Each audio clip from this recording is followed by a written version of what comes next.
दोस्तों, सीरिया कभी एक खूबसूरत देश हुआ करता था और जब तक सीरिया के पूर्व राष्ट्रपति बशर अल असद वहाँ पर सत्ता में बने हुए थे, तब तक सीरिया में सब कुछ सही चल रहा था और सारी व्यवस्था सही चल रही थी। हाँ, यह था कि सीरिया में गृह युद्ध चला था बशर अल असद के ख़िलाफ़, लेकिन रूस और ईरान की मदद से बशर अल असद ने सीरिया के ऊपर अपना कब्ज़ा जमाए रखने में सफलता हासिल की थी और वहाँ के जो आम नागरिक हैं उनका जीवन कमोवेश सुचारू रूप से चल रहा था। लेकिन कहते हैं कि जब किसी कमज़ोर देश पर महाशक्तियों की बुरी नज़र लग जाए तो उस देश का बंटाधार होना तय हो जाता है। दोस्तों, सीरिया जो है मिडिल ईस्ट में एक इस्लामिक देश है। यह बहुत खूबसूरत देश था और बशर अल असद के जो पूर्वज हैं वो काफ़ी समय से इस देश पर राज करते आए थे और उनके राज करने के दौरान सीरिया एक स्टेबल इकोनॉमी था, लोगों की ज़िंदगी अच्छी चल रही थी और लोग अपना जो एक सामान्य जीवन है, जो एक कॉमन लाइफ है, वो जी रहे थे। लेकिन बशर अल असद के देश पर इज़राइल और अमेरिका की नज़र पड़ी और इज़राइल और अमेरिका वाले बहुत दिन से यह चाहते थे कि सीरिया से बशर अल असद की सत्ता चली जाए ताकि वो अपनी मनमर्जी के हिसाब से सीरिया को चला सकें और वहाँ पर अपनी दादागिरी कायम रख सकें। अब सीरिया के हालात बहुत ख़राब हैं, क्योंकि रूस अभी यूक्रेन युद्ध में उलझा हुआ था, इसलिए इस बार वो सीरिया में बशर अल असद की मदद नहीं कर पाया। आपको यह पता होना चाहिए कि 2011 से ही बशर अल असद के ख़िलाफ़ सीरिया में अमेरिका और इज़राइल प्रायोजित गृह युद्ध चल रहा था, जिसमें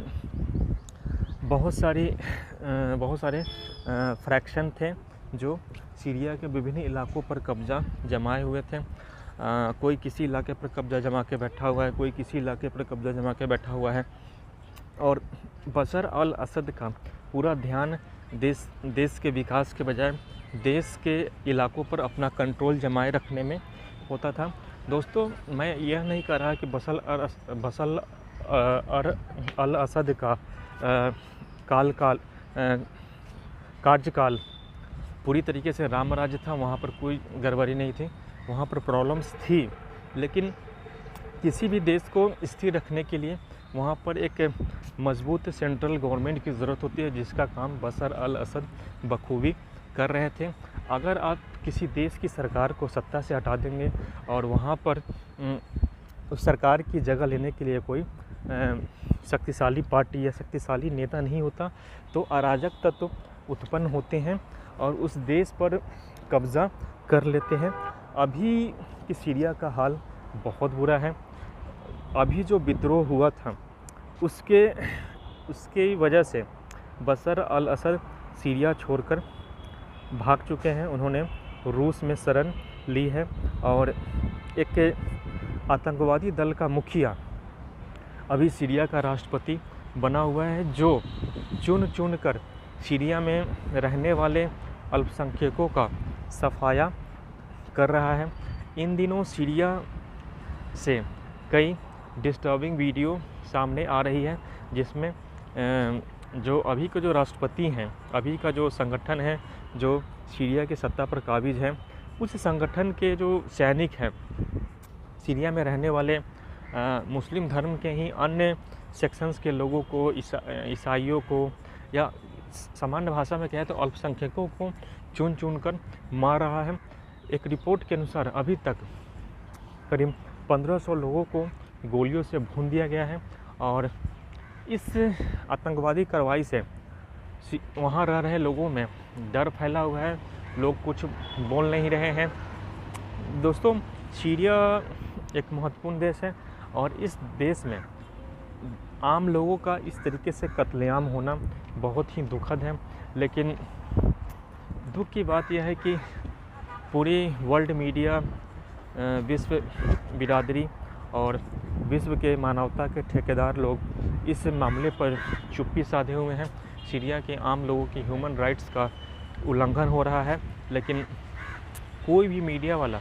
इस पर परिचर्चा नहीं कर रहा है, रिपोर्टिंग नहीं कर रहा है और सभी को सांप सूंघ गया है। दोस्तों, मैं आशा करता हूँ कि सीरिया में अभी जो सरकार है वो होश के नाखून ले, होश में आए कि आतंकवादी कार्रवाइयों से देश को ज़्यादा दिन तक नहीं चलाया जा सकता। आप अगर आतंकवाद करके एक सेक्शन के लोगों को मारेंगे तो आगे चल के वह सेक्शन अगर मजबूत होता है तो वो भी आतंकवादी कार्रवाइयों में लिप्त होगा। सीरिया की सरकार जो है, जो अभी की जो सरकार है, उन्हें सीरिया के सभी लोगों का प्रतिनिधित्व करना होगा और सभी लोगों को साथ लेकर चलना होगा, तभी सीरिया जो है अराजकता से बाहर निकलेगा। नहीं तो इसका हाल भी अफ़गानिस्तान जैसा होगा। मैं आशा करता हूँ कि सीरिया में जो अराजकता चल रही है उसके ऊपर अमेरिका के राष्ट्रपति ध्यान देंगे और सीरिया में स्टेबिलिटी कायम करने के लिए अपना कुछ दिमाग लगाएंगे। जय हिंद, जय भारत।